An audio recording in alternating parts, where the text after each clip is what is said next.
de facto martial law. So, nasa de facto martial law na nga ba ang Pilipinas?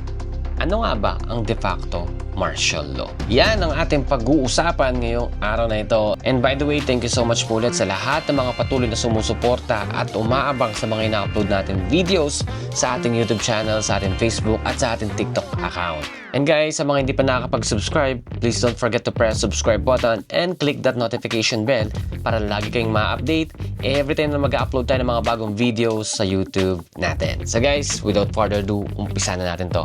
Let's go! So, may pahayag si Congressman Leandro Leviste na sinasabi niya sa video is ang Pilipinas ay nasa under ng de facto martial law.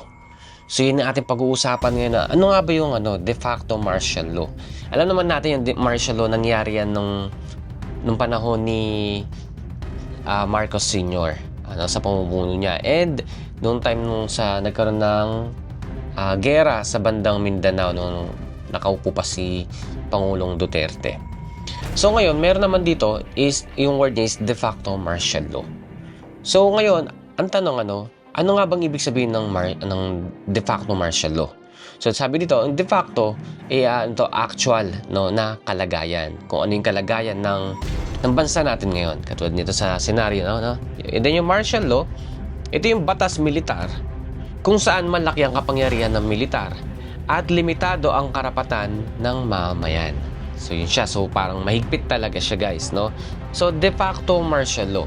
Hindi ito dinaklara, pero ramdam at nakikita sa galaw ng gobyerno at seguridad. So yun siya. So yun pala yung pagkakaiba ng de facto martial law based sa martial law. Martial law kasi, sa madaling salita, is parang in-announce siya.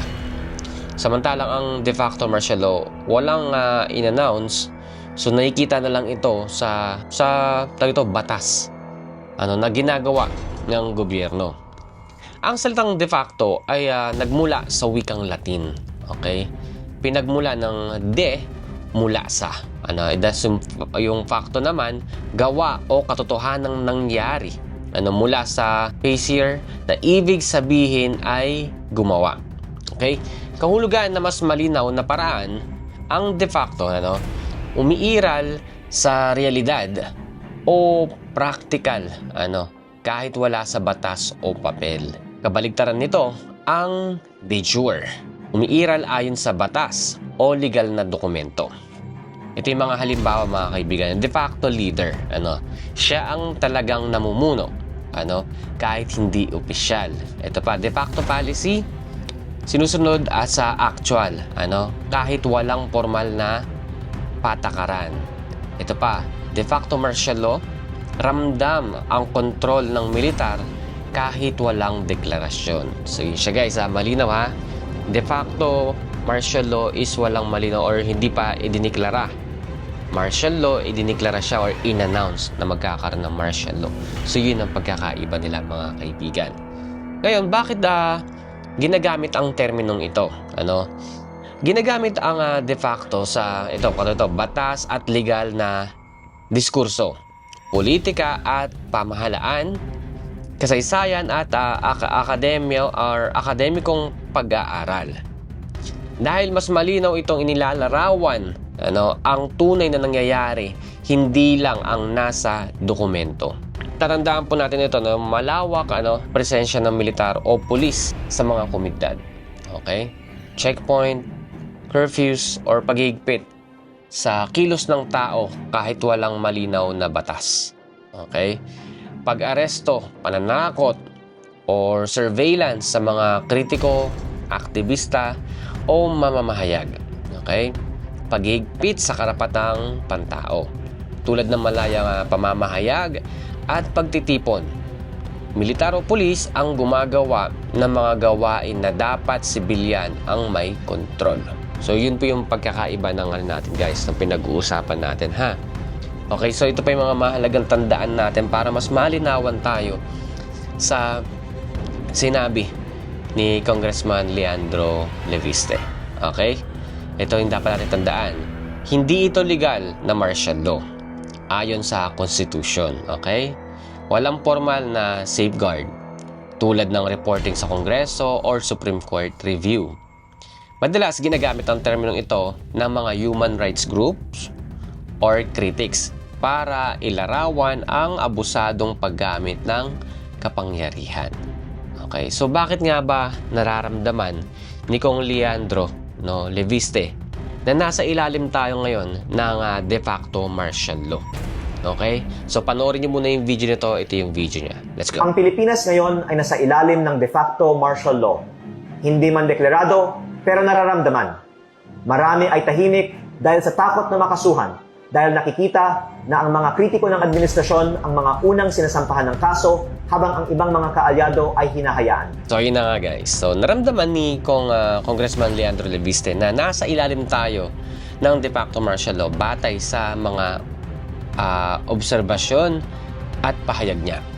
Hindi bilang opisyal na deklarasyon, kundi bilang paglalarawan sa actual na kalagayan na nakikita niya sa bansa. Hindi na natin siya maisisi, no?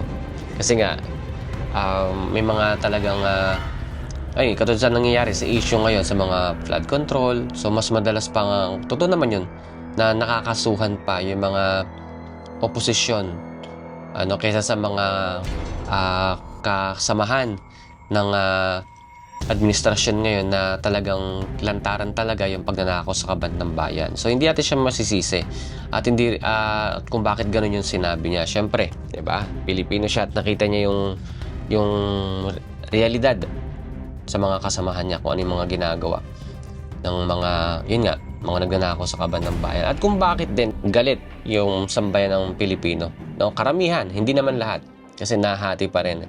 So, yun yung reason kung bakit talaga nagagalit talaga yung karamihan, or mataas na porsyento ng mga Pilipino sa administrasyon ngayon. Kasi nga, dahil sa ganito, ngayon si Congressman Leandro Leviste is siya yung tumatayong talagang pang makabayan talaga na handang isugal yung buhay niya para mailabas yung katotohanan, para yun nga, mapanagot yung mga dapat managot ng mga mapang-abuso sa kapangyarihan na yun pa, nagnanakaw sa kaban ng bayan.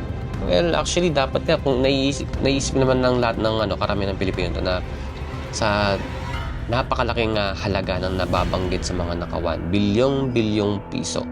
Kung tutusin, pag nai-imagine ko yun guys, parang naisip ko talaga na ang yaman pala talaga ng Pilipinas kasi merong ganong kalaking pera ang bansa natin. Meron tayong pondong ganon, tayo mga Pilipino.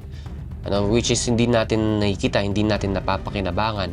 Ang nakikinabang is yung mga oligarch, yung mga nakaupo na nagnanakaw sa kaban ng bayan natin. Na yun nga, dapat nagagawa ng mga tulay, wala ng mga maraming Pilipino na nabibiktima ng mga pagbaha. Nagiging maayos sana yung mga daan,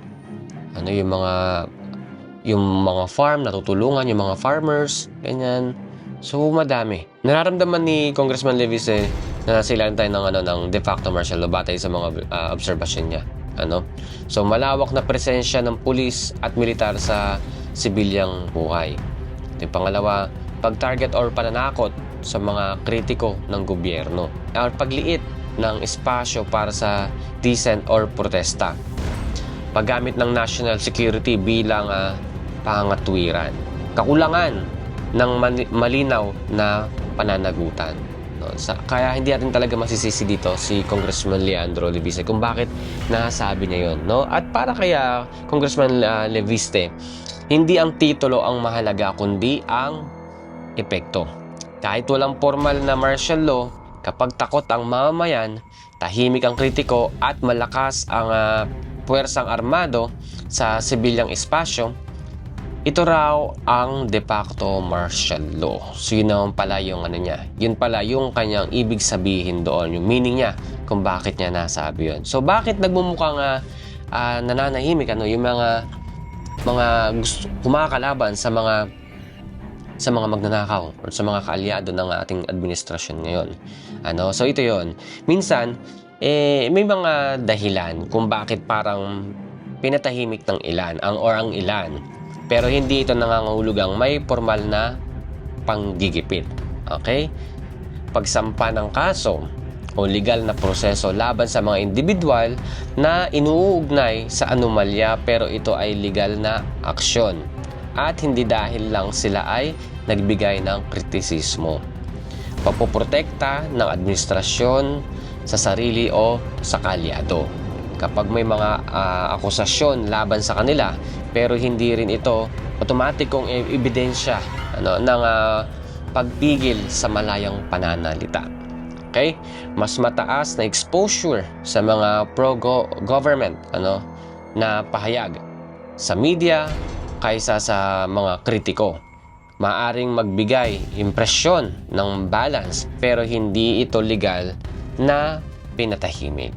So yun siya, actually magulo talaga ngayon guys sa government natin na walang parang walang direksyon, parang walang pag-asa na sa ngayon lang parang walang pag-asa na may uunlad or maging maayos yung bansa natin kung laging ganito, mayroong mga bangayan, mayroong nakawan na wala talaga nag-i-stand kung ano talaga dapat yung tama.